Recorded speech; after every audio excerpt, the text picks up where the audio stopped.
Assalamualaikum warahmatullahi wabarakatuh. Semoga dalam keadaan sehat walafiat. Hari ini kita akan melanjutkan pembelajaran kita, yaitu terkait bughah, bughah.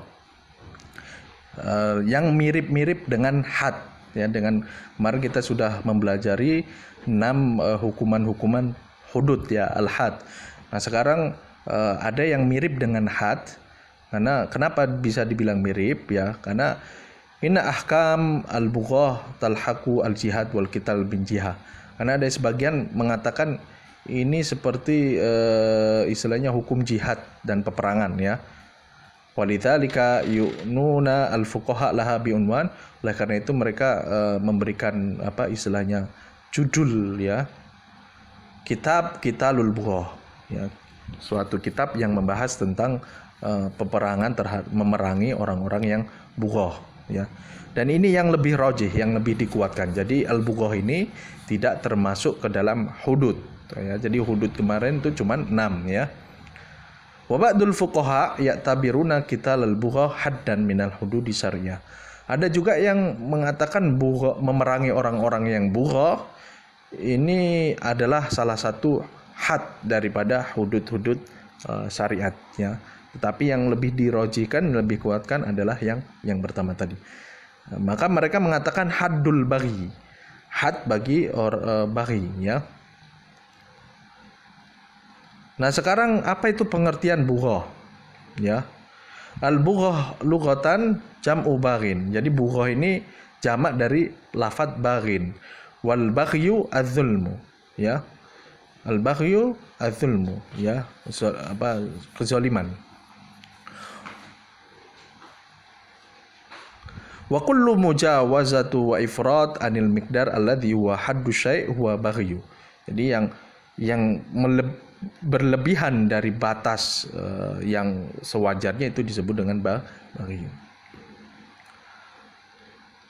Kemudian secara istilahan, humul mukhalifuna lil imam, mereka yang berselisih, berlawanan, berbeda dengan imamnya. Jadi kalau umat Islam ini harus ada imamnya, harus ada pemimpinnya, Mereka yang berlawanan, bertentangan dengan imamnya, bil khuruji an ta'atihi, dengan tidak mentaatinya, Istilahnya bisa dikatakan ini pembangkang, Bil imtina an haqqin tawajjab alaihim, yang hak yang istilahnya tawajjaba alaihim, yang diwajibkan terhadap mereka. Artinya mereka tidak mau membayar atau memberikan hak-hak yang diwajibkan imam terhadap mereka. Fal bughah muslimun. Jadi orang-orang bughah ini adalah orang-orang muslim, Jadi kalau orang kafir beda lagi, bukan bughah namanya, Jadi yang membelot dari imam yang disebut dengan bughah ini adalah orang-orang muslim, Khalaful imam wa huwa ar-rais al-a'la lid-daulah, yang berselisih dengan imam, dengan pimpinan, atau ketua di suatu negeri, ketua tertinggi, walil muslimin, suatu negeri, dan ketua tertinggi untuk orang-orang Islam. Fi su'uniddin wad dunya, dalam urusan agama ataupun dunia. Sawa wa sawa kana adilan au jairan au fasiqan au zaliman. Jadi sama aja mau ketuanya adil atau tidak adil, atau fasik atau orang zalim. Kita nggak boleh keluar dari hukum atau membelot, Kalau sekedar kritikan wajar. Tapi kalau kita sampai membelot, nah ini tidak bolehkan, Sama terjadi yang di Papua, tapi di Papua ini bukan orang muslim, namanya bukan bughah. Orang muslim saja bughah ini nanti diperangin, apalagi orang-orang yang bukan muslim yang membelot, maka harus dihancurkan kalau berani mereka, Wa qaranu al-mukhalafah bil khuruji an ta'atihi imma syakhsiyan. Jadi dia mengikuti berlawanan, bertentangan dengan imamnya tersebut dengan keluar dari ketaatan. Contohnya ada ketetapan istilahnya dia nggak mau, dia keluar ya. Imma saksian baik individu atau adamul inqiyad li awamirih ya, ataupun tidak mengikuti perintahnya ya, tidak patuh terhadap au qaranul mukhalafah bil imtina' anil huquq allati wujibat alaihim syar'an au aujabaha alaihim sawa kanal haq malian lillahi ta'ala kazakah wa tanfidil hudud au kanal haq li adamil kal qisas wa ghairihim. Contohnya suatu pimpinan negara mewajibkan zakat, kita tidak mau umpamanya ya, ini artinya bertentangan dengan yang diperintahkan oleh pimpinan, maka kita nggak boleh keluar ya. Ingat ya, kita nggak boleh keluar ataupun menahan sesuatu yang diwajibkan kepada kita, namanya bughah ya. Al-wasfur syar'i lahum, sifat syariatnya terhadap mereka. Inna amalal bugha haram.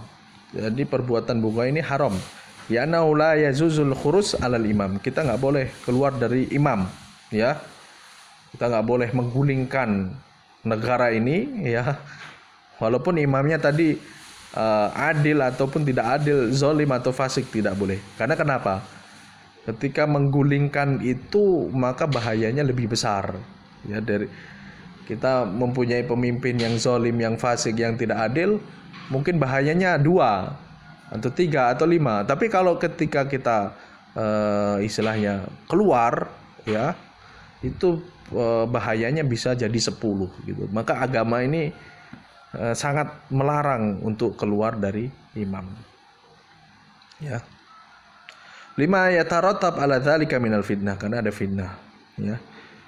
Wa idghafu saukah daulah ya, pokoknya wa tuhinu sa'nuha fi yuninas, dan ini merendahkan martabat umat Islam ya di depan. Wa is'al narul harfil ahliyah, ini menimbulkan ada peperangan intern kita ya. Hukmuhum idza kharajat 'alal imam ta'ifah minal muslimin wa aradat khalahu bi ta'wilillaha aw man antahaqan tuwajjihu alaihi bi ta'wili aidan wa kharajat an qabdihi wa amtana, maka hukumnya wajibal 'alal imam ayasluk marahil ataliyah. Maka imam tersebut ya, ini enggak langsung memerangi bughah tersebut ya, tetapi dia ada tahapan-tahapannya. Yang pertama as-su'al an mutalabihim wa sulhumahum. Ditanya kenapa kamu kok seperti ini, nggak langsung diperangi ya. Enak bener ya, atau nggak langsung ditanya dulu kenapa sebabnya ya, dianalisis dulu kenapa. Wasulhu ma'ahum, diajak perdamaian, udahlah kita ikut dengan aturan Islam ini ya. Wal al-wa'adh wa takhwif, dikasihkan nasihat, kemudian takut-takuti. Kamu kalau benar-benar nggak tunduk dengan istilahnya kepemimpinan Islam yang ada sekarang ini, maka akan diperangi. Nah, kalau sudah terakhir baru diperangi ya. Nah, ini syarat-syaratnya ya. Ini kurang, nanti kalian baca di buku kalian ya. Sekarang masalahnya negara yang memang berdiri atas hukum Islam ini memang nggak ada sekarang ya. Mereka berdiri atas hukum-hukum yang memang disepakati bersama. Ya, jarang yang negara berdiri atas hukum Islam yang murni gitu, jarang yang menerapkan, kecuali di negara-negara Arab ya. Contohnya Mesir umpamanya. Ini berdiri atas madhab Hanafi contohnya ya. Atau di Arab ada madhab Hambali ya. Pokoknya intinya kita kalau punya pemimpin yang zalim, pemimpin yang tidak adil, yang fasik, kalau sekedar kritik, saran yang membangun ya, itu diperbolehkan. Tapi kalau sampai ada wacana kudeta seperti PKI ini, maka itu bughah, tidak boleh ya, dan itu harus diperangi. Ya, bughah ini adalah orang-orang muslim. Terlebih yang di Papua itu ya, di Papua itu mereka ini bukan orang muslim yang membelot, yang pengen keluar daripada istilahnya pemerintahan Islam yang resmi, ya, maka itu lebih-lebih ditakuti dahulu. Kalau memang tidak bisa, ya harus diperangi, ya, karena menjaga kesatuan ini adalah perintah wajib di dalam agama. Ini saja dari saya. Syukran. Wassalamualaikum warahmatullahi wabarakatuh.